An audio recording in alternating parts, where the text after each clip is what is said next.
जय हिंद एवरीवन। मेरा नाम है नेहा सिंह और टॉपर्स नोट्स के डिजिटल प्लेटफॉर्म पर आप सबका स्वागत है।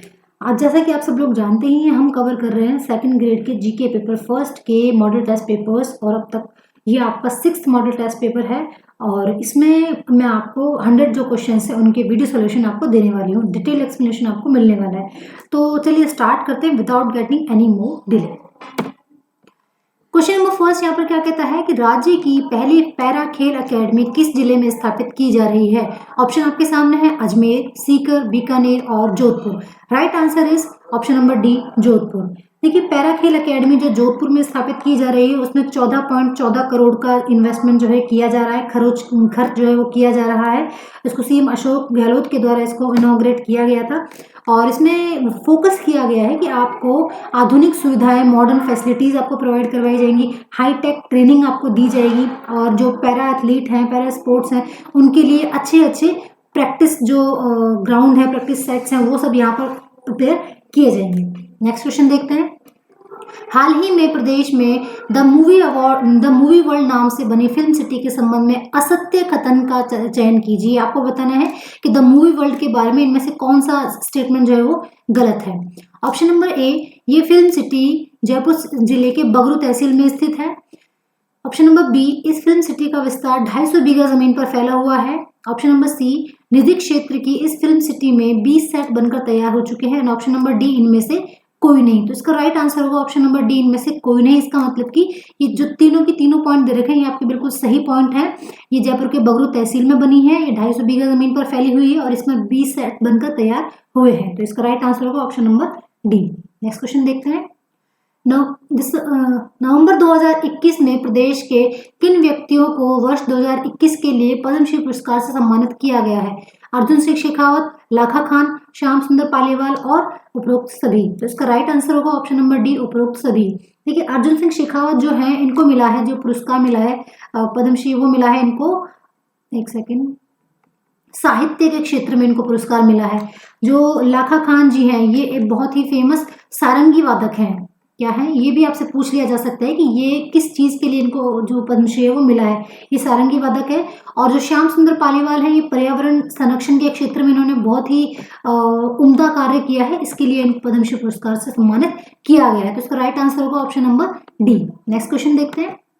प्रदेश के किस पैरालंपिक खिलाड़ी ने स्पेनिश पैरा बैडमिंटन का में 2 स्वर्ण पदक जीते हैं। कृष्णा नागर, सुंदर गुर्जर, अवनी लेखरा और दिव्यांश पंवार। इसका राइट आंसर होगा ऑप्शन नंबर ए, नहीं होगा, इसका राइट आंसर होगा ऑप्शन नंबर बी, सुंदर गुर्जर। इन्होंने सुंदर गुर्जर ने इसका राइट आंसर होगा ऑप्शन नंबर बी। सुंदर गुर्जर ने 2020 के जो टोक्यो पैरालंपिक हुए थे, 2020 के टोक्यो पैरालंपिक हुए थे, उसमें भी इन्होंने ब्रॉन्ज यानी कि कांस्य पदक जो है जीता हुआ है। Next question. मुख्यमंत्री युवा संबल योजना जो 2021 के संबंध में सत्य कथन का चयन कीजिए। इस योजना का क्रियान्वयन श्रम, कौशल एवं उद्यमिता विभाग द्वारा किया जाएगा। बिल्कुल सही बात है। यह योजना 1 जनवरी 2022 से लागू की गई। जी हाँ, इस योजना में पुरुष लाभार्थी को 4000 रुपए और महिला, ट्रांसजेंडर एवं विशेष योग्यजन को 4500 रुपए भत्ता दिया जाएगा। या फिर ऑप्शन नंबर डी, उपरोक्त सभी। इसका राइट आंसर होगा ऑप्शन नंबर डी, उपरोक्त सभी। ये तीनों की तीनों जो पॉइंट्स हैं ये मुख्यमंत्री युवा संबल योजना के बारे में सही है। इस योजना को 1 जनवरी 2022 से ही स्टार्ट किया गया है। ठीक है, चलिए नेक्स्ट क्वेश्चन देखते हैं। मुख्यमंत्री राजश्री योजना के अंतर्गत बेटियों को कितनी राशि दी जाती है। इसका राइट आंसर होगा ऑप्शन नंबर डी, 50,000 रुपए। देखिए, इस मुख्यमंत्री राष्ट्रीय योजना के अंत को महिला विकास हेतु शुरू किया गया है, जिससे कि विमेन एम्पावरमेंट बढ़े, लिटरेसी जो साक्षरता दर महिलाओं में कम है उसका विकास हो। और इसको स्टार्ट किया गया था 1 जून 2016 से इसको स्टार्ट किया गया है और इसमें 50,000 रुपए जो बालिकाएं हैं उनको दिए जाएंगे। और कितनी किश्तों में दिए जाएंगे, 6 किश्तों में उनको 50,000 रुपए की टोटल राशि जो है वो दी जाएगी। नेक्स्ट क्वेश्चन देखते हैं। राजस्थान सरकार ने प्रतियोगी परीक्षाओं की तैयारी हेतु निम्न में से कौन सी निःशुल्क मोबाइल ऐप शुरू की है। दिशारी, रीडर, कॉम एग्जाम और एवरनोट। इसका राइट आंसर होगा ऑप्शन नंबर ए, दिशारी। देखिए, दिशारी ऐप जो है इसमें आपको बहुत सारे मैथमेटिक्स क्यूज मिलेंगे, रीजनिंग के बहुत सारे क्वेश्चंस मिलेंगे और जो भी लेटेस्ट वैकेंसीज आती हैं, जॉब अलर्ट आते हैं, उनके बारे में जानकारी मिलेगी। करंट अफेयर्स, जीके के क्विज और जीके का मटेरियल, ये सब आपको निःशुल्क उपलब्ध करवाया जाएगा, जिससे कि जो बच्चे फाइनेंशियली रीजंस की वजह से, आर्थिक स्थिति की वजह से तैयारी नहीं कर पाते हैं, उनके लिए बहुत अच्छा जो एक इनिशिएटिव वो है सरकार के द्वारा लिया गया है। नेक्स्ट क्वेश्चन देखते हैं। राजस्थान में महिला राज्य कर्मचारियों को अपने पूरे सेवा काल में कितने वर्ष का शिशु देखभाल अवकाश दिया जाता है? 1 वर्ष, 2 वर्ष, 3 वर्ष और 4 वर्ष। इसका राइट आंसर होगा ऑप्शन नंबर बी, 2 वर्ष। ठीक है, जो मैटरनिटी लीव होती है, मैटरनिटी लीव जो होती है वो अपने पूरे जो जॉब का ड्यूरेशन है उसमें टोटल कितने टाइम के लिए उसको मैटरनिटी लीव दी जा सकती है, तो उसका राइट आंसर होगा ऑप्शन नंबर बी, 2 वर्ष के लिए। चलिए नेक्स्ट क्वेश्चन देखते हैं। प्रदेश का पहला डिफेंस करियर इंस्टीट्यूट कहाँ खोला जाएगा? तो इसका राइट आंसर होगा ऑप्शन नंबर ए, सीकर। प्रदेश का पहला डिफेंस करियर इंस्टीट्यूट खोला जाएगा सीकर में, जहां पर डिफेंस रिलेटेड जितने भी एग्जाम होते हैं, जितने भी अपकमिंग जो भी उसकी एक्सरसाइजेज होती है, उनके लिए युवाओं को तैयार किया जाएगा और डिफेंस के लिए ज्यादा से ज्यादा उनको भर्ती किया जाएगा। नेक्स्ट क्वेश्चन देखते हैं। निम्नलिखित में से कौन से भारतीय राज्य की ना तो तटरेखा है और ना ही अंतरराष्ट्रीय रेखा है? पंजाब, तेलंगाना, असम और हिमाचल प्रदेश। ठीक है, इसका राइट आंसर होगा option number B, Telangana. Telangana की ना तो इसकी समुद्र के साथ रेखा लगती है और ना ही किसी दूसरे देश के साथ रेखा लगती है। पंजाब के साथ आप जानते हैं पाकिस्तान की रेखा लगती है, हिमाचल प्रदेश के साथ आप जानते हैं नेपाल की रेखा लगती है और असम के साथ भी नेपाल की रेखा लगती है, तो इसलिए ये तो इसका असम के साथ भूटान की रेखा लगती है, तो इसका राइट आंसर होगा option number B, Telangana. Next question देखते हैं। इसमें आपको मैच करना है। ठीक है, मैच क्या करना है, देखिए चैलेंजर कटक कहाँ पर है? चैलेंजर कटक, सबसे पहले तो ये जान लीजिए कि चैलेंजर कटक है क्या। चैलेंजर कटक क्या है? जो हमारा समुद्र है, जो प्रशांत महासागर का सबसे गहरा जो हिस्सा है उसको बोला जाता है मरियाना ट्रेंच। उसको क्या बोला जाता है? Mariana trench. ठीक है, मरियाना ट्रेंच। उसका उस जो मरियाना ट्रेंच है उसका भी सबसे जो गहरा हिस्सा है ना, उसको बोला जाता है चैलेंजर कटक। और ये कहाँ पर देखने को मिलता है? ये कहाँ पर देखने को मिलता है आपको? ये देखने को मिलता है आपको दक्षिणी अटलांटिक महासागर में। दक्षिणी अटलांटिक महासागर में आपको देखने को मिलता है। और एक और इसके बारे में खास बात है कि यहाँ पर पहुंचने वाली पहली महिला बन चुकी हैं कैथी सुलिवन। ठीक है, चलिए नेक्स्ट क्वेश्चन देखते हैं। नेक्स्ट ऑप्शन देखते हैं, अलियाट्रॉस कैडिलोरा। अलियाट्रॉस कैडिलोरा कहाँ पर है? ये आपके दक्षिण प्रशांत महासागर में आपको मिलेगी। मैं मैच कर देती हूँ साथ के साथ। ये आपको अलियाट्रॉस कैडिलस जो है वो दक्षिण प्रशांत महासागर में दिखेगी। ये क्या है? ये एक आपका पक्षी है, ये एक समुद्री पक्षी है। अलियाट्रॉस क्या है? समुद्री पक्षी है। इसके जो आंखें होती हैं वो उसके ऊपर बहुत ऐसे ना बहुत काफी हिस्सा जो पलकें होती है बहुत गहरे काले रंग से रंगी होती है और इस पक्षी के नाम पर ही इस जगह का जो नाम है रखा गया है। नेक्स्ट ऑप्शन है एजोर द्वीप। एजोर आइलैंड कहाँ है?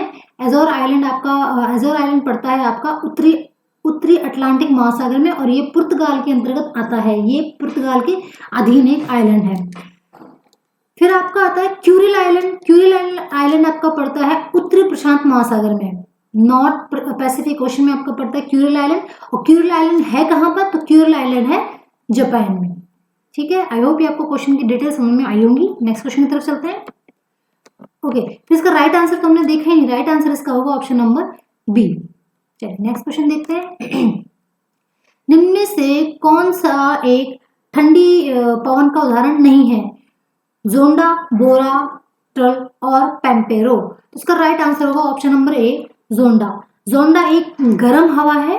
जोंडा एक गर्म हवा है और ये कहाँ चलती है?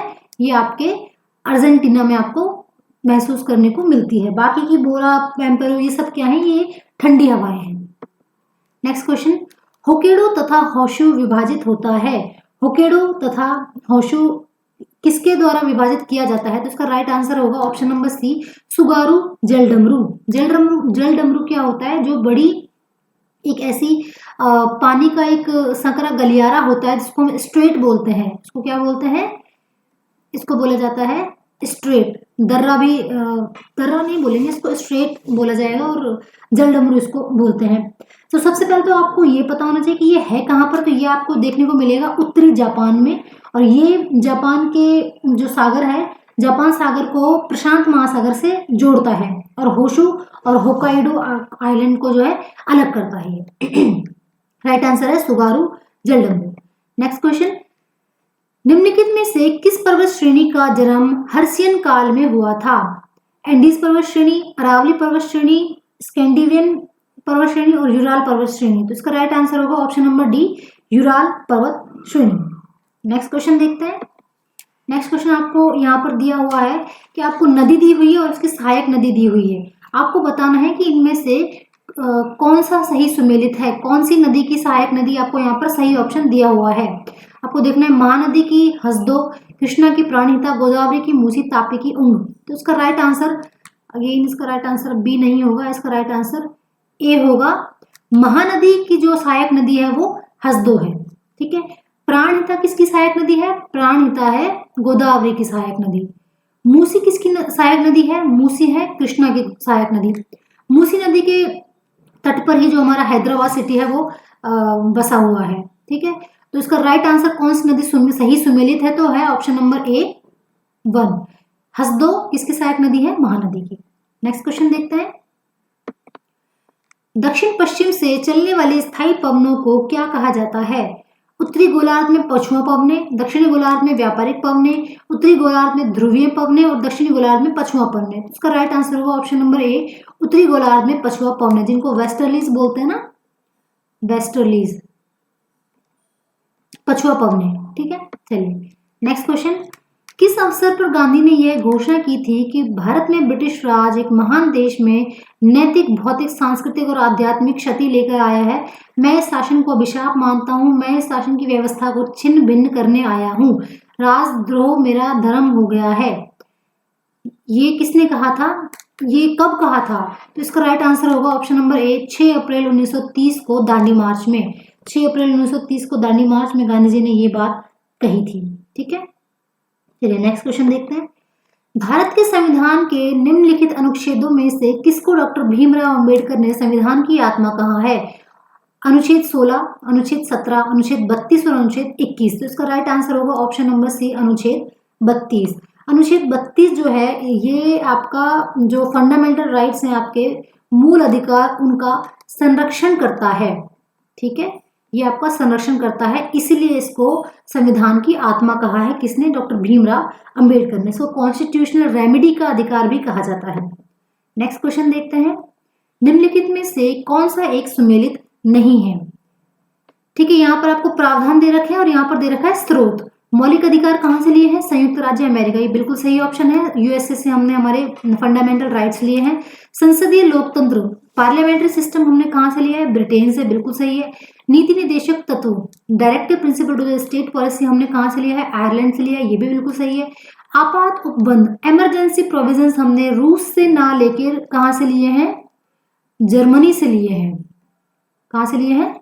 जर्मनी से। ठीक है, तो इसका राइट आंसर होगा ऑप्शन नंबर डी, 4th जो है ये राइट करेक्टली मैच्ड नहीं है। चलिए नेक्स्ट क्वेश्चन देखते हैं। भारत सरकार अधिनियम 1935 के संदर्भ में असत्य कथन की पहचान कीजिए। अधिनियम की सूची 7 में 3 सूचियां थी जो केंद्र और प्रांतों के मध्य शक्ति को विभाजन को दर्शाती थी।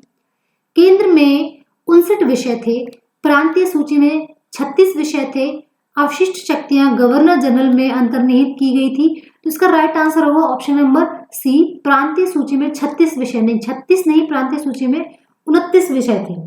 ठीक है, चलिए निम्नलिखित में से कौन सा कथन भारत के राष्ट्रपति के संदर्भ में सही है? वह संसद के किसी भी सदन को विघटित कर सकता है, वह दोनों सदनों में अभिभाषण और संदेश भेजने का अधिकार रखता है, वह दोनों सदनों का या किसी सदन का सत्रावसान कर सकता है, वह अनुच्छेद 108 के अधीन कुछ दशाओं में दोनों सदनों की संयुक्त बैठक बुला सकता है। तो इसका राइट आंसर जो होगा वो होगा बिना किसी डाउट के ऑप्शन नंबर ए। ये आपका गलत ऑप्शन है, मतलब कि जो राष्ट्रपति है वो दोनों सदनों को विघटित नहीं कर सकते, क्योंकि ये आप सबको पता है कि जो राज्यसभा है उसको भंग नहीं किया जा सकता, उसको विघटित नहीं किया जा सकता। तो राष्ट्रपति केवल और केवल लोकसभा को ही भंग कर सकते हैं। दूसरा ऑप्शन क्या कहता है? दोनों सदनों में अभिभाषण और संदेश भेजने का अधिकार रखता है, बिल्कुल रखते हैं। वह सदनों का या किसी एक सदन का सत्रावसान कर सकते हैं, बिल्कुल कर सकते हैं। और 108 अनुच्छेद के अंतर्गत कुछ विशेष दशाओं में वो दोनों सत्रों, दोनों हाउस की बैठक जो है वो बुला सकते हैं। जैसे किसी कोई बिल पास हुआ है, उस पर मतभेद हो गया है कि उसको लोकसभा पास कर रही है लेकिन राज्यसभा पास नहीं कर रही, या फिर उसको दिल्ली कर रही है, तो उसके लिए एक जॉइंट सेशन बुला लिया जाएगा आर्टिकल 108 के अंतर्गत, जिसको बुलाया जाएगा राष्ट्रपति के द्वारा, बुलाया जाएगा राष्ट्रपति के द्वारा। लेकिन उसकी अध्यक्षता कौन करेगा? उसकी अध्यक्षता करेंगे आपके लोकसभा के जो अध्यक्ष होंगे, लोकसभा स्पीकर होंगे, वो इसकी अध्यक्षता करेंगे। चलिए नेक्स्ट क्वेश्चन देखते हैं। निम्नलिखित कथनों पर विचार कीजिए। भारत में राष्ट्रपति का चयन संसद करती है। प्रधानमंत्री की सलाह पर अन्य मंत्रियों की नियुक्ति राष्ट्रपति करता है। प्रधानमंत्री राष्ट्रपति के प्रसाद पर्यंत अपना पद धारण करता है। इसका आपको राइट आंसर बताना है। तो इसका आपको राइट आंसर बताना है, तो राइट आंसर होगा इसका ऑप्शन नंबर बी, 2 और 3। भारत में प्रधानमंत्री का चयन संसद नहीं करती, जनता करती है। ठीक है, और प्रधानमंत्री की सलाह पर अन्य मंत्रियों की नियुक्ति राष्ट्रपति द्वारा की जाती है, ये बिल्कुल सही ऑप्शन है। और राष्ट्रपति चूंकि प्रधानमंत्री को नियुक्त करता है, इसलिए ये कहा जाता है कि वो राष्ट्रपति के प्रसाद पर्यंत ही अपना पद धारण करता है। हालांकि प्रधानमंत्री तब तक पावर में रहता है, तब तक उसके पास में कॉन्फिडेंस मोशन है, जब तक उसका लोकसभा में कॉन्फिडेंस है तब तक वो पावर में रहेंगे। तो इसका राइट आंसर होगा क्वेश्चन का ऑप्शन नंबर बी, 2 और 3 are the right options. Next question देखते हैं।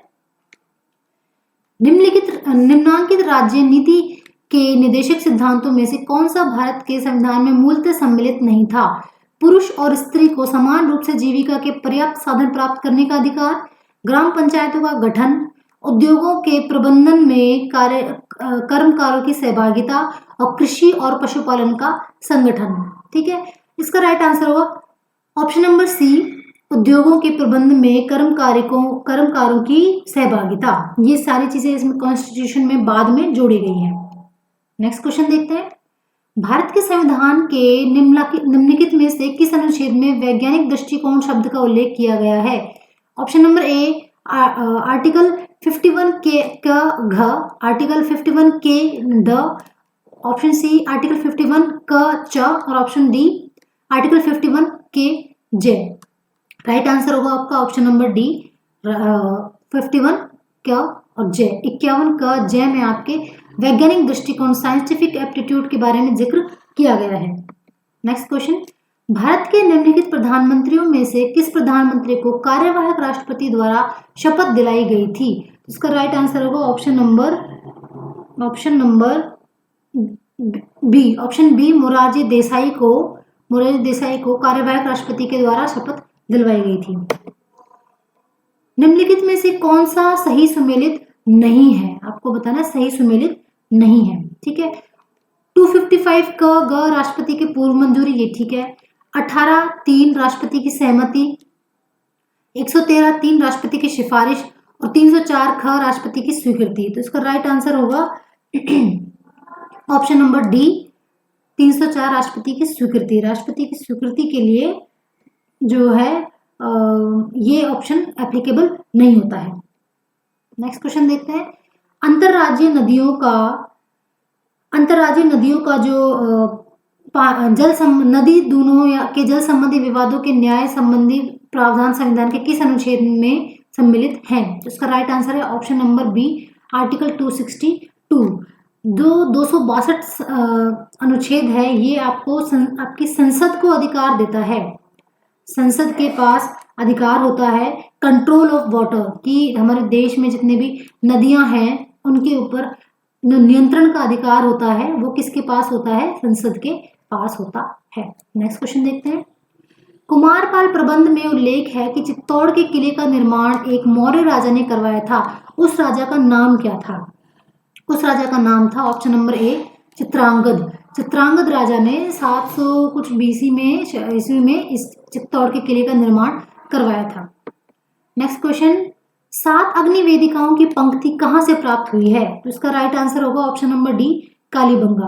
कालीबंगा के बारे में बात करते हैं। ये राजस्थान के हनुमानगढ़ में स्थित है और यहाँ से तांबे के हथियार मिले हैं, तांबे के औजार मिले हैं, मूर्तियां मिली हैं और यहाँ पर एक बहुत इंपॉर्टेंट चीज मिली है जिसको क्या बोलते हैं, काले रंग की यहाँ पर आपको चूड़ियां मिली होती है, इनके आधार पर ही इस सभ्यता का नाम कालीबंगा सभ्यता रखा गया है। और यहाँ पर कुछ मिट्टी के बर्तन भी आपको मिले हैं। नेक्स्ट क्वेश्चन देखते हैं। राजस्थान में स्थित थार मरुस्थल में कौन सा बालू का स्तूप का प्रकार नहीं है? बरखान, पैराबोलिक, गोराउंड और तारा। तो इसका राइट आंसर होगा ऑप्शन नंबर सी, गोराउंड। बरखान, पैराबोलिक, तारा ये तीनों के तीनों आपको रेगिस्तान में देखने को मिलते हैं, लेकिन गोराउंड आपको यहाँ देखने को राजस्थान में देखने को नहीं मिलता है। इनके बारे में डिटेल मैंने आपको पिछले 2 टेस्ट पेपर में आपको अच्छे से डिटेल बता चुकी हूँ कि बरखान क्या होता है, पैराबोलिक क्या होता है और तारा क्या होता है। नेक्स्ट क्वेश्चन, लूनी नदी के प्रदूषण का मुख्य स्रोत क्या है? इंजीनियरिंग उद्योग, रंगाई छपाई उद्योग, हैंडीक्राफ्ट उद्योग या ग्वार गम उद्योग। तो इसका राइट आंसर होगा ऑप्शन नंबर बी, रंगाई छपाई का उद्योग। रंगाई छपाई, देखिए लूनी नदी जो है वो बाड़मेर वाले एरिया में से होकर गुजरती है और बाड़मेर में बालोतरा और पाली में जो रंगाई छपाई का कार्य होता है, वहां से जो पानी है वो इस नदी में छोड़ा जाता है, इसलिए ये नदी दूषित हो चुकी है। निम्नलिखित नदियों में से राजस्थान की, नेक्स्ट क्वेश्चन, निम्नलिखित नदियों में से राजस्थान में कौन सी रुंडित सरिता कहलाती है? बाणगंगा, वाकल, कोठारी और Khari. Right answer is option number A, Banganga जो है वो रुंडित नदी कहलाती है। बाणगंगा कहाँ से निकलती है आपको इसके बारे में पता होना चाहिए। तो ये जयपुर के पास बैराट की पहाड़ियों से इसका उद्गम होता है। नेक्स्ट क्वेश्चन, निम्नलिखित में से कौन से जिले मुख्यतः बीहड़ प्रभावित हैं? Option number A, Bhilwara, Dungarpur, Rajsamand. Option number B, Kota, Sawai Madhopur, Dholpur. Option C, Ajmer, Bhilwara, Pali. Option C, Banswara, Dungarpur और जैसलमेर। राइट आंसर होगा यहाँ पर option number B, Kota, Sawai Madhopur और धौलपुर। ये तीनों ही एरिया हैं जहां पर चंबल का जो बीहड़ क्षेत्र है वो पाया जाता है। Next question, Mukundra hills tiger reserve राज्य के किन 4 जिलों में फैला हुआ है? Kota, Bundi, Baran, Tonk. Option number B, Kota, Bundi, Chittorgarh और झालावाड़। ऑप्शन सी, कोटा, बारां, झालावाड़, सवाई माधोपुर या फिर कोटा, बूंदी, बारां और झालावाड़। इसका राइट आंसर होगा option number B, Kota, Bundi, Chittorgarh और झालावाड़ में ये 4 ऐसे जिले हैं जहां पर मुकुंदरा टाइगर रिजर्व का जो क्षेत्रफल है वो फैला हुआ है। नेक्स्ट क्वेश्चन देखते हैं। चूलिया जलप्रपात किस नदी पर स्थित है? कालीसिंध, चंबल, लूनी या माही। इसका राइट आंसर होगा option number B, Chambal. Chuliya जलप्रपात चंबल नदी पर स्थित है। नेक्स्ट क्वेश्चन, भोराट का पठार किसके मध्य स्थित है? ये एक ऐसा क्वेश्चन है जो हर टेस्ट पेपर में आपको देखने को मिलता है, तो ये बहुत इंपॉर्टेंट क्वेश्चन है, ये आपको बहुत अच्छे से माइंड में बैठ जाना चाहिए। इसका राइट आंसर होगा कुंभलगढ़ एवं गोगुंदा के मध्य भोराट का पठार जो है वो स्थित है। चलिए नेक्स्ट क्वेश्चन, राजस्थान में सर्दी की वर्षा क्या कहलाती है? राजस्थान में सर्दी की वर्षा कहलाती है मावट। उसे क्या कहते हैं? ऑप्शन नंबर ए, मावट कहा जाता है। और ये जो सर्दी की वर्षा होती है मावट, ये आपकी फसल के लिए बहुत ही अच्छी होती है। ये फसल की जो प्रोडक्टिविटी है, उत्पादकता क्षमता है, उसको काफी हद तक बढ़ा देती है। नेक्स्ट क्वेश्चन, निम्न में से जिस जिले की सीमा गुजरात से स्पर्श नहीं करती है वह कौन सा है? बाड़मेर, प्रतापगढ़, डूंगरपुर या जालौर। तो राइट आंसर होगा option number B, Pratapgarh. Pratapgarh की सीमा किससे लगती है? तो प्रतापगढ़ की सीमा लगती है आपके मध्य प्रदेश से। गुजरात की अगर बात करते हैं, गुजरात के साथ में राजस्थान के टोटल 6 डिस्ट्रिक्ट हैं जो सीमा बनाते हैं। नेक्स्ट क्वेश्चन की तरफ चलते हैं। निम्न में से कौन सी पहाड़ियां मध्य अरावली श्रेणी में स्थित हैं? भाकर पहाड़ियां, मेरवाड़ा पहाड़ियां, गिरवा पहाड़ियां, रोजा भाकर पहाड़ियां। तो इसका राइट आंसर होगा ऑप्शन नंबर बी, मेरवाड़ा की पहाड़ियां। मेरवाड़ा की पहाड़ियां आपको जो अजमेर का क्षेत्र है उसके आसपास देखने को मिल जाएंगी और ये मध्य अरावली की पहाड़ियां हैं। और मध्य अरावली की हाईएस्ट पीक जो है उसका नाम भी आपको याद रखना है। मध्य अरावली की जो सबसे ऊंची चोटी है उसका नाम है तारागढ़। और तारागढ़ कहाँ पर स्थित है? अगेन तारागढ़ अजमेर में स्थित है। नेक्स्ट क्वेश्चन देखते हैं। निम्नलिखित में से किस विदेश यात्री ने गुर्जर प्रतिहार वंश की सैन्य शक्ति एवं समृद्धि का उल्लेख किया है? और इसका ऑप्शन आपको दे रखे हैं, Al Biruni, Marco Polo, Abul Razzaq या फिर सुलेमान। इसका राइट आंसर होगा option number D, Sulaiman is the right answer. Sulaiman जो है वो किसके शासनकाल में आया था इंडिया? तो वो आए थे जो प्रतिहार वंश के सबसे प्रतापी शासक हुए हैं राजा मिहिर भोज। मिहिर भोज के शासनकाल में आए थे, और मिहिर भोज प्रथम के शासनकाल में आए थे, और एक जो गुर्जर प्रतिहार वंश की स्थापना करी थी नागभट्ट के द्वारा। नेक्स्ट क्वेश्चन देखते हैं। अर्णोराज के बारे में निम्नलिखित कथनों पर विचार कीजिए। इन्होंने राजकाल के प्रारंभ में उसने गजनवी आक्रमण को खदेड़ दिया था। यह मालवा के नरवर्मन को पराजित करने में असफल रहा। उसने चालुक्य नरेश जयसिंह सिद्धराज की पुत्री से विवाह किया था और वह अपने ही पुत्र के द्वारा मारा गया था। तो इसका राइट आंसर देखिए, आपको ऑप्शंस गलत दिए हुए हैं, जबकि ये ऑप्शन यहाँ पर 1 2 3 4 ये चारों ही ऑप्शन जो है वो आपके सही हैं। ठीक है, ये चारों ऑप्शन यहाँ पर आपके सही है। All of the above is the correct answer. Next question, निम्न में से किस रचना में अमीर खुसरो ने चित्तौड़ पर अलाउद्दीन खिलजी के आक्रमण का वर्णन किया है? और इसका राइट आंसर होगा ऑप्शन नंबर बी, खाजाइन उल फतूह। खाजाइन उल फतूह अलाउद्दीन के द्वारा गुजरात, चित्तौड़ और मालवा वारंगल की विजय के विषय में लिखा गया है। और अमीर खुसरो जो है उनका पूरा नाम भी आपको पता होना चाहिए। तो अमीर खुसरो जो है इनका पूरा नाम बहुत अटपटा सा है। इनका पूरा नाम था अबुल हसन पसीमुद्दीन अमीर खुसरो। क्या था? अबुल हसन पसीमुद्दीन अमीर खुसरो। ठीक है, चलिए नेक्स्ट क्वेश्चन की तरफ चलते हैं। निम्नलिखित में से कौन सा समाचार पत्र 1920 में विजय सिंह पथिक द्वारा वर्धा से प्रकाशित किया गया था? राजस्थान केसरी, नवीन राजस्थान, नवजीवन या फिर तरुण राजस्थान? तो राइट आंसर है ऑप्शन नंबर ए, नवीन राजस्थान। नवीन राजस्थान जो है 1920 में विजय सिंह पथिक के द्वारा वर्धा से जो प्रकाशित किया गया था। इसके सह संपादक का नाम भी आप याद रख लीजिए। इसके सह संपादक का नाम था राम नारायण चौधरी और ईश्वरदान आसिया। और ये जो राजस्थान केसरी था ये आपके जो बिजौलिया किसान आंदोलन हुआ है उसका मुख्य पृष्ठ बना था। नेक्स्ट क्वेश्चन, राजस्थान में स्वतंत्रता संघर्ष के दौरान 1921-22 में भील आंदोलन का नेतृत्व किसने किया था? तो इसका राइट आंसर होगा ऑप्शन नंबर ए, मोतीलाल तेजावत। मोतीलाल तेजावत जो है इनको एक बहुत फेमस नाम के द्वारा जाना जाता है। इनको कहा जाता है आदिवासी के मसीहा। आदिवासी के मसीहा किसे कहा जाता है? तो वो कहा जाता है मोतीलाल तेजावत जी को। और इन्होंने, इनके बारे में और आपको कुछ बातें बताती हूँ। इन्होंने वनवासी संघ, क्या वनवासी संघ की स्थापना करी थी। और उन्होंने 1920 में आदिवासियों के हितों हेतु मातृकुंडिया नामक स्थान पर एक ही आंदोलन शुरू किया था। कौन सा आंदोलन? एक ही आंदोलन शुरू किया था। ठीक है, चलिए नेक्स्ट क्वेश्चन की तरफ चलते हैं। गुर्जर प्रतिहारों की राजधानी कौन सी थी? पीलो मोलो यानी कि भीलमाल, बूढ़ा पुष्कर यानी कि अजमेर, मांडवपुर यानी कि जोधपुर, या डी जांगल प्रदेश यानी कि बीकानेर? तो इसका राइट आंसर होगा option number C, Mandavpur Jodhpur. Gurjar Pratihar के जो संस्थापक थे उनका नाम मैंने अभी आपको बताया, उनका नाम था नाग भट्ट। और गुर्जर प्रतिहार के सबसे प्रतापी शासक थे, उनका नाम था मिहिर, राजा मिहिर भोज प्रथम। नेक्स्ट क्वेश्चन पर चलते हैं। महाराणा सांगा ने इब्राहिम लोदी को कौन से युद्ध में पराजित किया था?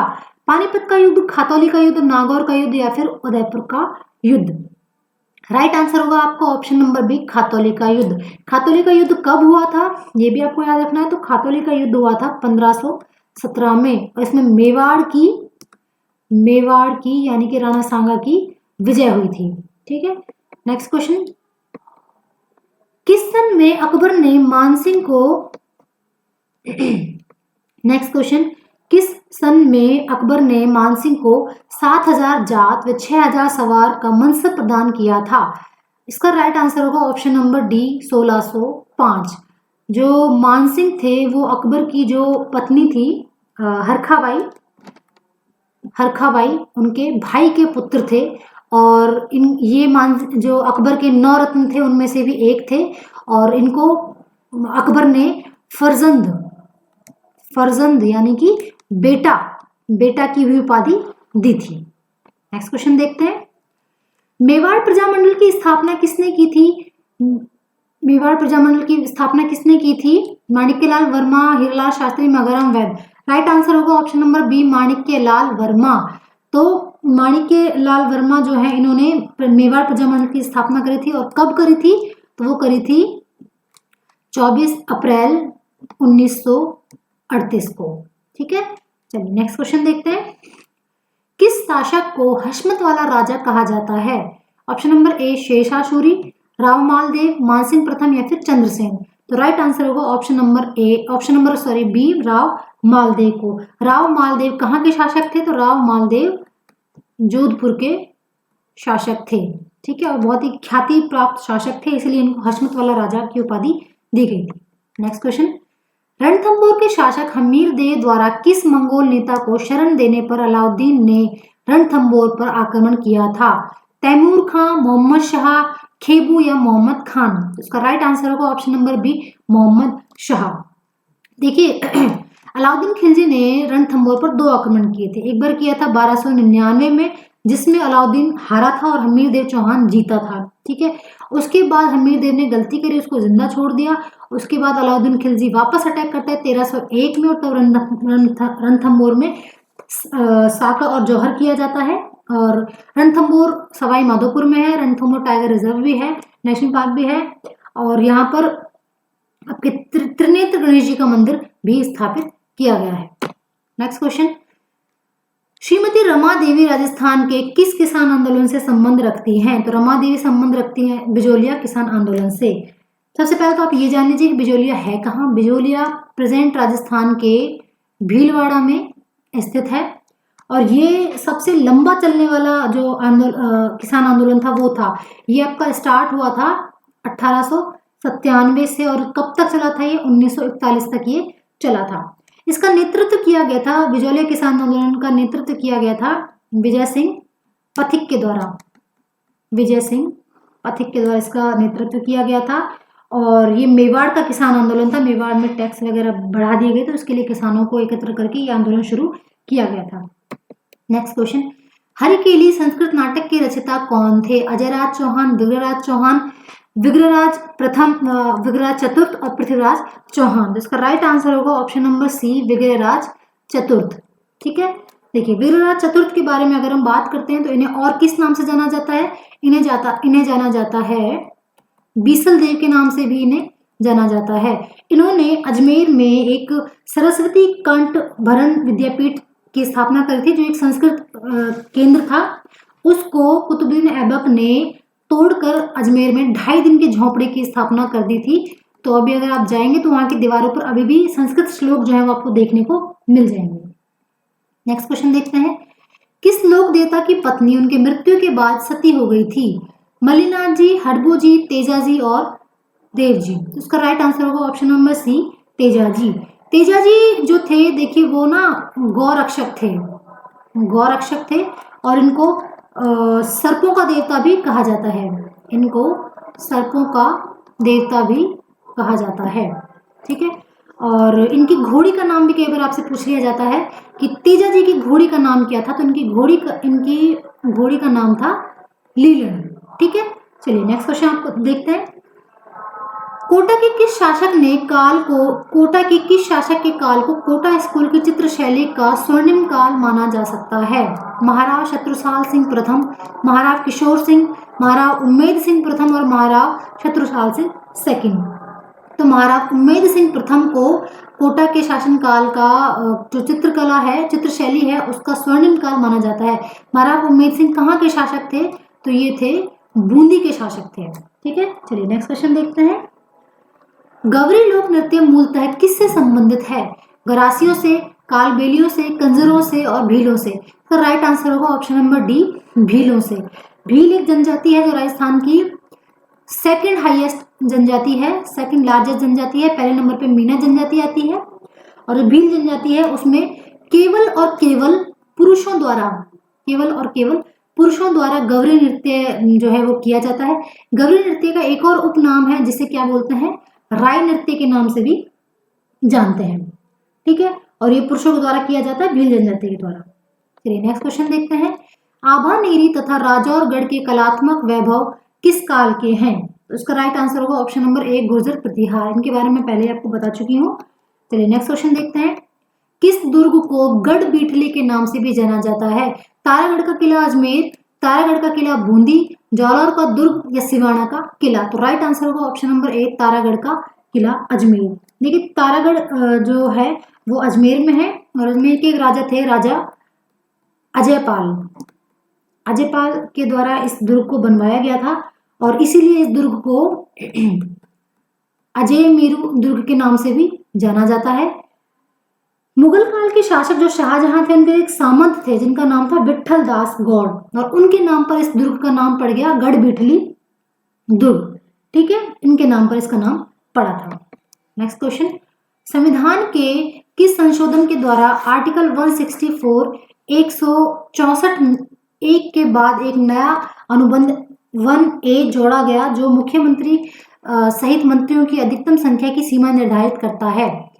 89वां संशोधन, 93वां संशोधन, 98वां संशोधन या फिर 91वां संशोधन? राइट आंसर इसका होगा ऑप्शन नंबर डी, 91वां संशोधन। लेकिन 91st कॉन्स्टिट्यूशनल अमेंडमेंट एक्ट जो हुआ था वो कब हुआ था? 2003 में हुआ था और इसमें ये कहा गया था कि जो मंत्री परिषद बनेगा, जो काउंसिल ऑफ मिनिस्टर बनेगा, वो टोटल जितनी सभा की स्ट्रेंथ है उसके 15% से ज्यादा नहीं होना चाहिए। समझ में आई आपको बात? जो मंत्री परिषद बनेगा, काउंसिल ऑफ मिनिस्टर बनेगा, वो आपके टोटल मिनिस्टर्स का 15% से ज्यादा नहीं होना चाहिए। चलिए नेक्स्ट क्वेश्चन देखते हैं। राजस्थान में सर्वप्रथम ISO प्रमाण प्राप्त करने वाली बाड़मेर जिले की ग्राम पंचायत कौन सी है? कलेवा, रोहिड़ी, गंगाला या रनसर? राइट आंसर इसका होगा आपको ऑप्शन नंबर सी, गंगाला। अभी आपको ये जान लीजिए कि ISO प्रमाण पत्र होता है, ये होता क्या है? ये देखिए, ये संगठनों को ना मानक प्रदान करता है, ये स्टैंडर्ड प्रदान करता है कि आप सही चीज जो है वो प्रोवाइड करवा रहे हैं, आप सही तरीके से काम कर रहे हैं, नहीं कर रहे हैं। इस प्रकार व्यापार और विकास का जो मार्ग है उसको प्रशस्त किया जाता है ISO मार्ग के द्वारा। प्रदेश के 10 जिलों में बनाने वाले खेल स्टेडियम के निर्माण में प्रत्येक को कितनी राशि मिलेगी? तो राइट आंसर है इसका ऑप्शन नंबर ए, 150 करोड़। नेक्स्ट क्वेश्चन देखते हैं। 4 अक्टूबर 2021 को प्रदेश के किस अभ्यारण्य में wildlife achievement and desert ecosystem training institute का उद्घाटन किया गया? ऑप्शन नंबर ए, रणथंभौर अभ्यारण्य Sawai Madhopur, option number B, Sariska अभ्यारण्य अलवर, ऑप्शन नंबर सी, ताल छापर अभ्यारण्य चूरू, ऑप्शन नंबर सी, इनमें से कोई नहीं। तो राइट आंसर होगा ऑप्शन नंबर ए, रणथंभौर अभ्यारण्य सवाई माधोपुर। ठीक है, नेक्स्ट क्वेश्चन देखते हैं। कौन सी फसल की उत्पादन आहड़ में नहीं होता था? आहड़ सभ्यता जो है आपकी उदयपुर में स्थित है, इसमें पूछा गया कौन सी फसल का उत्पादन यहाँ पर नहीं होता था? तो राइट आंसर है ऑप्शन नंबर बी, बाजरा का उत्पादन आहड़ सभ्यता में जो है नहीं मिला है। जो आहड़ सभ्यता है आपकी कहाँ पर है? उदयपुर में है और ये लगभग कितने साल पुरानी है? 5000 साल पुरानी सभ्यता है ये, और ये बेड़च और बनास की घाटियों में विकसित हुई है, इसलिए इसे आहड़ बनास सभ्यता भी बोला जाता है। नेक्स्ट क्वेश्चन, निःशक्त जन अधिकार कानून 2016 के अनुसार बधिरथा में श्रवण शक्ति की सीमा कितनी है? दोनों कानों में 70 डेसिबल श्रवण श्रुति, दोनों कानों में 80 डेसिबल श्रवण शक्ति, दोनों कानों में 90 डेसिबल श्रवण शक्ति या दोनों कानों में 60 डेसिबल श्रवण शक्ति? तो इसका राइट आंसर होगा ऑप्शन नंबर ए, दोनों कानों में 70 श्रवण शक्ति, जो 70 डेसिबल तक की साउंड है वो बधिरता में काउंट होती है। निम्नलिखित में से कौन सी गैस ओजोन क्षरण के लिए प्रत्यक्षतः उत्तरदायी नहीं है? Option number A, chlorofluorocarbon, option number B, carbon dioxide, option number C, nitrous oxide या ऑप्शन नंबर डी, हाइड्रोकार्बन? इसका राइट आंसर होगा option number B, carbon dioxide. देखिए, जो हमारे पर्यावरण में क्लाइमेट चेंज हो रहा है उस वजह से ये जो गैसेस हैं ये ओजोन परत को, जो ओजोन परत है पृथ्वी की स्ट्रेटोस्फेयर में, वो क्या करती है? पृथ्वी को बचाती है। किससे? सूर्य की जो सीधी किरणें आती हैं, यूवी रे, जो अल्ट्रावायलेट रेज आती हैं, उनसे पृथ्वी को बचाती है। लेकिन पृथ्वी की तरफ से कुछ ऐसी गैसें होती हैं जो इस ओजोन परत में छेद कर रही हैं। ओजोन परत में छेद होने का मतलब क्या है? ये जो सूर्य की किरणें आएंगी ये डायरेक्ट पृथ्वी पर आने लगेंगी और ये कई सारे बीमारियों के लिए उत्तरदायी हो सकती हैं। लेकिन क्या कार्बन डाइऑक्साइड इसके लिए रिस्पॉन्सिबल है? जी नहीं। कार्बन डाइऑक्साइड तो पर्यावरण के सही क्रियान्वयन के लिए बहुत जरूरी है। ठीक है, चलिए नेक्स्ट क्वेश्चन देखते हैं। नेक्स्ट क्वेश्चन, निम्नलिखित संगठनों में से भारत किसका सदस्य नहीं है? बिम्स्टेक, ओपेक, G4 और ब्रिक्स? ठीक है, इसका राइट आंसर होगा ऑप्शन नंबर बी, ओपेक। देखिए ओपेक के बारे में आपको बताती हूँ। सबसे पहले तो ओपेक की फुल फॉर्म क्या है? ओपेक की फुल फॉर्म है organization of petroleum petroleum exporting countries. ठीक है, और इसको फाउंड कब किया गया था? ओपेक जो संगठन है इसको फाउंड किया गया था 14 सितंबर 1960 को।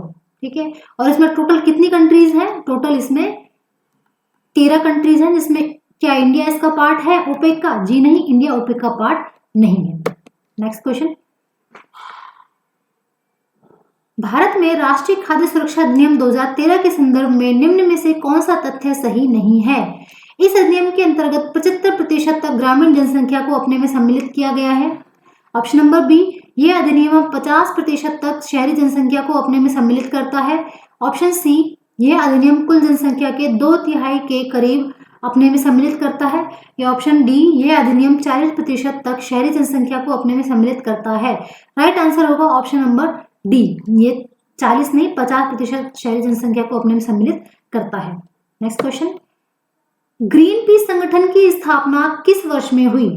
ग्रीन पीस संगठन की स्थापना हुई थी ऑप्शन नंबर ए 1971 में। 1971 में कनाडा में ग्रीन पीस संगठन की स्थापना की गई। ग्रीन पीस संगठन है क्या? तो ये है पर्यावरण चेतना का एक विश्वव्यापी संगठन है, जिसकी स्थापना 1971 में कनाडा में की गई। नेक्स्ट क्वेश्चन, क्योटो प्रोटोकॉल का संबंध निम्नलिखित में से किससे है? आर्थिक सहयोग, निशस्त्रीकरण, भूमंडलीकरण, ऊष्मीकरण को कम करने हेतु, आतंकवाद को रोकने हेतु। इसका राइट आंसर होगा ऑप्शन नंबर सी, भूमंडलीकरण, ऊष्मीकरण को कम करने हेतु। जो जलवायु परिवर्तन हो रहा है हमारी धरती पर, उसके संरक्षण के लिए और उसको कम करने के लिए क्योटो प्रोटोकॉल को अडॉप्ट किया गया था, उसको स्वीकार किया गया था। कब? 11 दिसंबर 1997 को क्योटो प्रोटोकॉल को किया गया था। इससे क्या है कि इस जो ग्रीन हाउस गैस के जो प्रभाव होते हैं, जिससे पर्यावरण और जो जलवायु है प्रभावित हो रही है, उसके प्रभावों को कम किया जाएगा। ऐसे प्रयास यहाँ पर किए जाएंगे।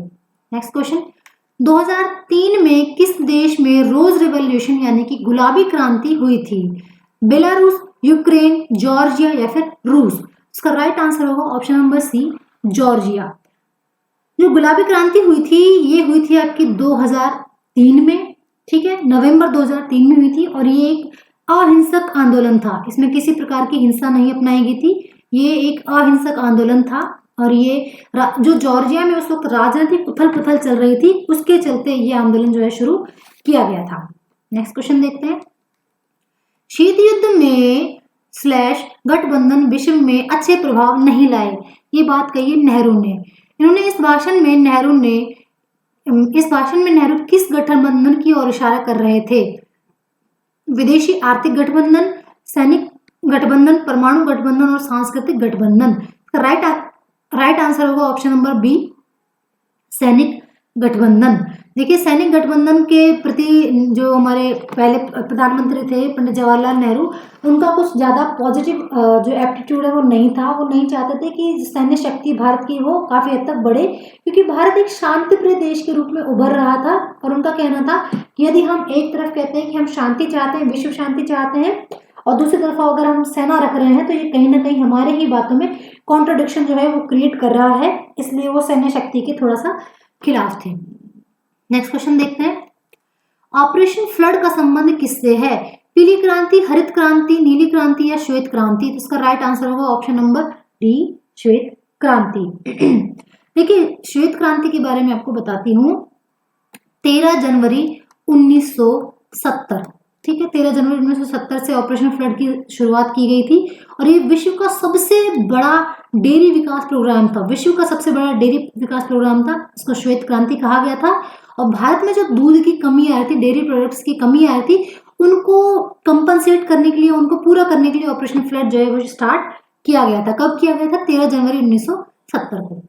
नेक्स्ट क्वेश्चन, 2011 की जनगणना के अनुसार राजस्थान की कुल साक्षरता दर कितनी थी? तो इसका राइट आंसर होगा ऑप्शन नंबर बी, 66.1% राजस्थान की कुल जनसंख्या, कुल साक्षरता जो है दर वो है। नेक्स्ट क्वेश्चन, नीति आयोग द्वारा जारी निर्यात तैराकी सूचकांक EPI के तहत स्टेटस की श्रेणी में राजस्थान कितने सूचकांक के साथ प्रदर्शनकर्ता के रूप में उभर कर आया है? तो राइट आंसर होगा ऑप्शन नंबर ए 62.55।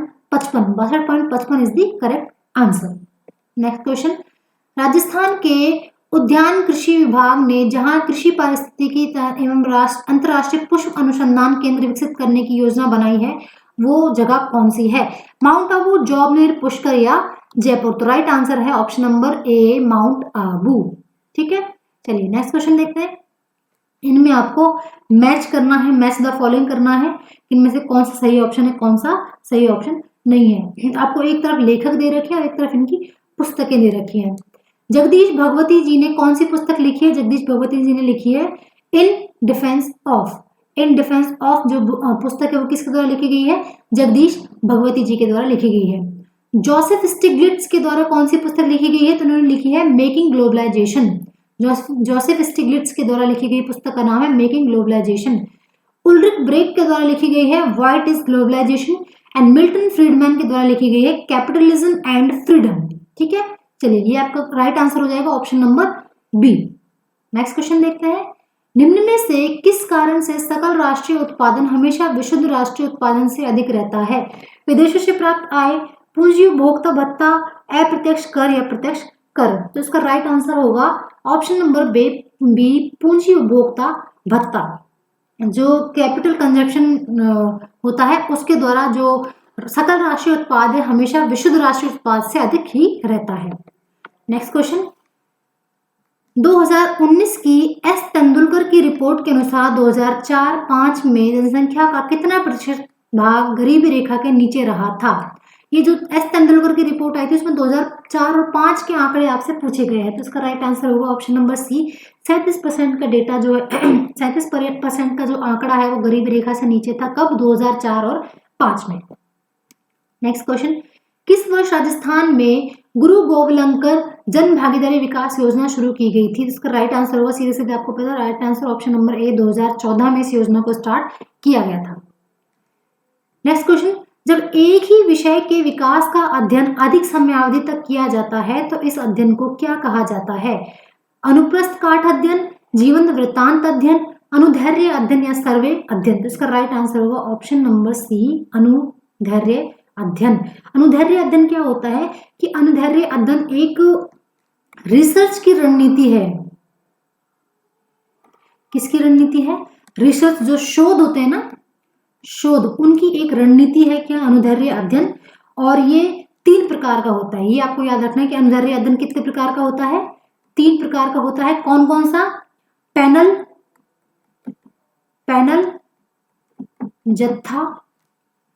जत्था तथा पूर्व प्रभावी।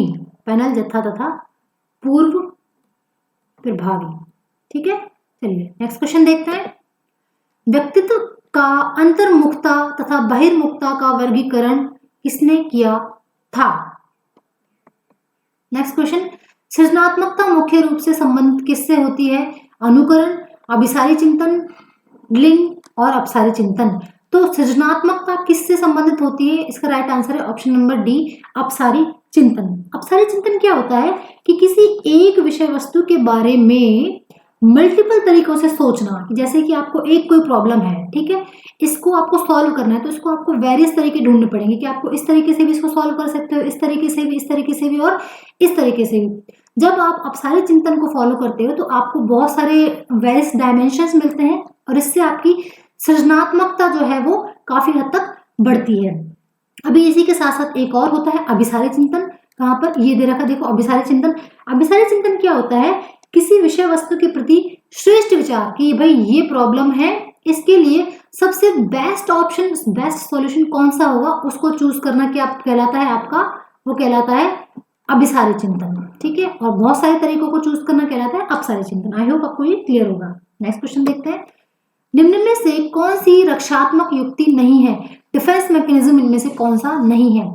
औचित्य स्थापन, तादात्म्य, क्षतिपूर्ति और सहचर्य। इसका राइट आंसर होगा ऑप्शन नंबर सी सहचर्य। देखिए सहचर्य तो क्या होता है? साथ रहने का भाव, भाई हमें साथ मिलकर रहना चाहिए। तो क्या इसमें रक्षात्मक युक्ति कहीं आ रही है? नहीं। रक्षात्मक युक्ति क्या होती है? देखिए मैं आपको बताऊं कि आपने जैसे कोई मिस्टेक कर दी है, कोई बालक है वो कोई मिस्टेक करता है तो अपनी गलती को छुपाने के लिए ना मल्टीपल तरीके झूठ ढूंढता है। या तो वो करता है कि अपनी वाद विवाद करने लग जाता है कि नहीं मैंने ऐसा नहीं किया, ऐसा नहीं ऐसे किया, ऐसा नहीं वैसे किया। दूसरा वो अपनी गलती को किसी और पर स्थानांतरित करने लग जाता है। वो कहता है नहीं मैंने ये गलती की क्योंकि तुमने ऐसा किया, इस वजह से मैंने ये गलती की। दूसरा वो अपनी गलती को जस्टिफाई करने लग जाता है कि नहीं मैंने गलती की ही नहीं है, ये तो सही है। तीसरा वो कोई ऐसा रीजन ऐसे बहुत सारे डिफेंस मैकेनिज्म के जो कारण आते हैं वो आपको देखने को मिलते हैं, लेकिन सहचर्य साथ रहने का भाव जो है वो रक्षात्मक युक्ति में से एक नहीं है। नेक्स्ट क्वेश्चन, निम्नलिखित में से कौन सा गिलफोर्ड के त्रिविमीय बुद्धि सिद्धांत के आयाम का घटक नहीं है? उसका राइट आंसर है ऑप्शन नंबर बी, प्रणाली। प्रणाली सिस्टमैटिक अप्रोच जो है गिलफोर्ड के त्रिविमीय बुद्धि का आयाम का घटक नहीं है। नेक्स्ट क्वेश्चन आपको दे रखा है मूल अधिकार और वो कौन से अनुच्छेद में आते हैं ये आपको बताना है।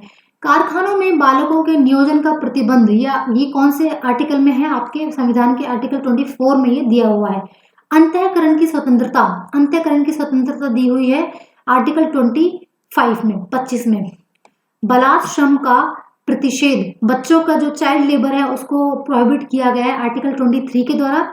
और अल्पसंख्यकों के हितों की रक्षा की गई है आर्टिकल 29 में। ठीक है, माइनॉरिटीज के लिए जो उनके हितों का संरक्षण किया गया है वो किस आर्टिकल में किया गया है? आर्टिकल 29 में। नेक्स्ट क्वेश्चन, एक बालक बुद्धि में औसत, उपलब्धि में अभिप्रेरणा, उपलब्धि अभिप्रेरणा में उच्च, सृजनात्मकता में निम्न और सामाजिक विकास में औसत है। यह किसका उदाहरण है? अंतर्वैयक्तिक भिन्नता, अंतर्वैयक्तिक भिन्नता, मापनीय वैयक्तिक भिन्नता या अवलोकनीय वैयक्तिक भिन्नता। इसका राइट आंसर होगा ऑप्शन नंबर बी, अंतर्वैयक्तिक भिन्नता। अंतर्वैयक्तिक भिन्नता क्या होती है कि उसकी पर्सनैलिटी में ये जो चेंजेस हैं, ये इसको इनकलकेट किए हुए हैं, तो वो टाइम टू टाइम ये जो ट्रेट है इनको यूज करता रहता है। कोई ट्रेट जैसे उसमें सृजनात्मकता ज्यादा है, अभिप्रेरणा मोटिवेशन उसका हाई है, लेकिन उसकी इंटेलिजेंस कम है। ठीक है, सोशल में वो काफी अच्छा है लेकिन वो अच्छा सोच नहीं पाता है। तो ये सारे किसके मापक हैं? ये हैं आपके जो इंटरपर्सनल अंतर वैयक्तिक भिन्नता होती है उसके अंदर बॉडी में नहीं पर्सनैलिटी में जो चेंजेस होते हैं उसकी वजह से ये जो ऑप्शंस आते हैं।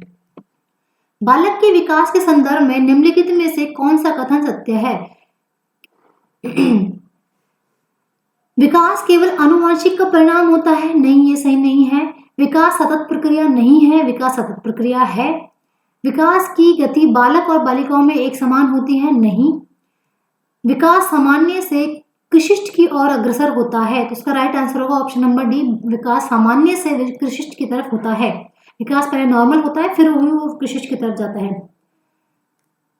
कि एक शांति के लिए एकता प्रस्ताव को अन्य किस नाम से जाना जाता है? इसे जाना जाता है option number D, HSN plan के नाम से इसको जाना जाता है। गिलफोर्ड द्वारा प्रतिपादित बौद्धिक संरचना के मॉडल में प्रारंभ में कितने तत्वों को सम्मिलित किया गया है? इसका राइट आंसर है ऑप्शन नंबर बी, 120 तत्वों को शामिल किया गया है गिलफोर्ड के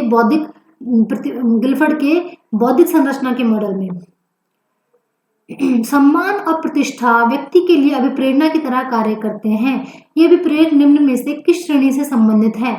व्यक्तिगत, सामाजिक, शरीर कार्य की और राजनीतिक। देखिए आपको पता है हम एक सोसाइटी में रहते हैं, हमारे एक सोशल स्टेटस होता है और हर कोई चाहता है कि उसका सोसाइटी में उसका नाम हो, लोग उसको जाने, उसकी इज्जत बने। तो ये सारी चीजें किससे संबंधित है? सामाजिक श्रेणी से संबंधित है। ठीक है, उसकी प्रतिष्ठा, ख्याति, ये सब उसकी सामाजिक श्रेणी से संबंधित है। व्यक्ति के व्यक्तित्व का अध्ययन करने की वह प्रविधि जिसके द्वारा उसकी जीवन शैली, व्यवहार, तौर तरीकों, विचारों और भावनाओं का अवलोकन किया जा सकता है वह कौन सी है? इसका राइट आंसर है ऑप्शन नंबर बी, वैयक्तिक अध्ययन। ठीक है, राइट आंसर होगा ऑप्शन नंबर बी, वैयक्तिक अध्ययन। मतलब कि पर्सनैलिटी के बारे में, जो आप किसी के इंसान की पर्सनैलिटी के बारे में पढ़ते हो तो आपको इन सब के बारे में जानने को मिलता है। नेक्स्ट क्वेश्चन, निम्न में से कौन सी मुख्य प्रक्रिया बंडूरा के सामाजिक महत्ता का सिद्धांत अवलोकन अधिगम में सम्मिलित नहीं है? इसका राइट आंसर होगा ऑप्शन नंबर ए, अनुभवनात्मक। अनुभवनात्मक मतलब किसी चीज का प्रैक्टिस करते हो तो आप प्रैक्टिस करके उस चीज को बहुत अच्छा उसमें हो सकते हो। नेक्स्ट क्वेश्चन, निम्न में से कौन सा उच्च बुद्धि का संकेत है? निम्न में से कौन सा उच्च बुद्धि का संकेत है? बुद्धि लब्धि परीक्षण में 105 अंक प्राप्त करना, समान गलतियों को किसी कार्य के पश्चात पृष्ठा पोषण के अवसर मिलने पर दोबारा नहीं करना। देखिए यहीं पर आपका आंसर आ जाता है कि उच्च बुद्धि मतलब अगर आपका मेंटल लेवल अच्छा है तो आप एक बार की गई गलती को दोबारा नहीं दोहराएंगे, बट एग्जाम में अच्छे मार्क्स प्राप्त करना आपकी उच्च बुद्धि को नहीं दर्शाते हैं, उच्च श्रेणी प्राप्तांक करना आपकी उच्च श्रेणी को नहीं दर्शाते हैं। राइट आंसर होगा option number C. Next question, बालक जो अपने विद्यालय में अच्छा कार्य नहीं करते हैं प्राय अपने शिक्षकों की आलोचना करते हैं। समायोजन की यह यांत्रिकी कौन सी होती है?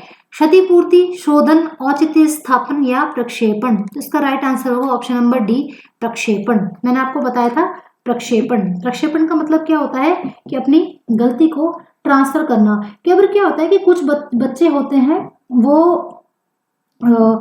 अपनी गलती नहीं मानते हैं, अगर उनका एग्जाम में नंबर कम आते हैं तो वो बोलते हैं कि ये टीचर्स की गलती है और टीचर्स ने मुझे अच्छा नहीं पढ़ाया है, इस वजह से मैं नहीं कर पा रही हूँ, इस वजह से मैं अच्छा नहीं कर पा रहा हूँ, और इस गलती को वो बच्चों के ऊपर, टीचर के ऊपर जो बच्चे हैं वो अपनी गलती को ट्रांसफर कर देते हैं।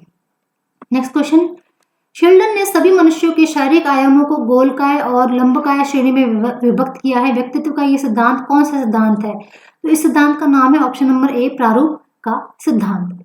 नेक्स्ट क्वेश्चन, निम्नलिखित में से कौन सा कथन बालक और प्रौढ़ के संवेगों के बारे में सही नहीं है? बालक प्रौढ़ से अधिक स्वैच्छिक रूप से संवेगों को प्रदर्शित करता है। बालक के संवेग प्रौढ़ों की तुलना में कम होते हैं। बालक प्रौढ़ की तुलना में क्षीण उद्दीपन के प्रति भी संवेगात्मक व्यवहार करता है।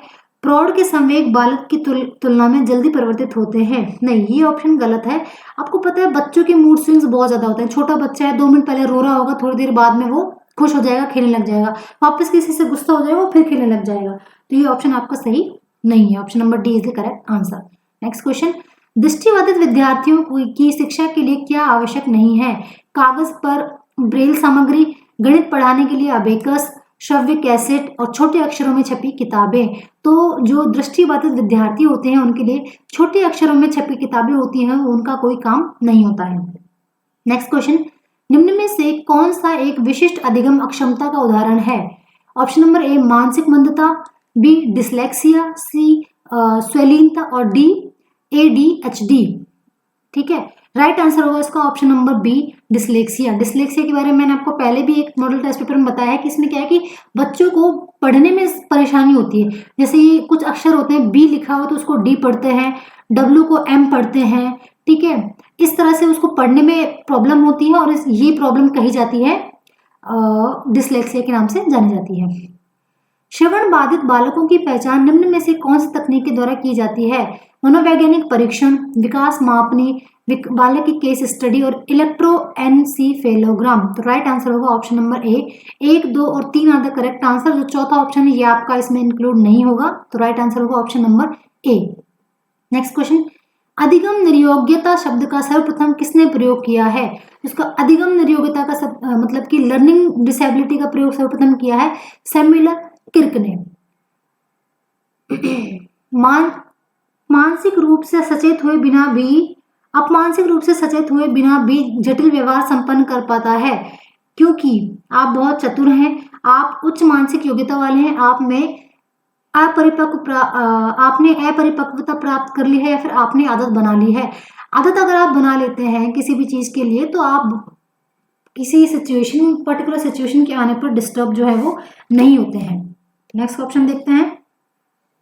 ओके, ये आपका लास्ट क्वेश्चन था। तो हमने टोटल 100 क्वेश्चन यहाँ पर कवर कर लिए हैं। आई होप आपको क्वेश्चन समझ में आए होंगे। जल्दी ही मिलते हैं नेक्स्ट सेट के साथ में, और इसी तरह से हम आपके सारे सेट कंप्लीट कर लेंगे और पढ़ते रहिए। मिलते हैं जल्दी ही, तब तक के लिए जय हिंद।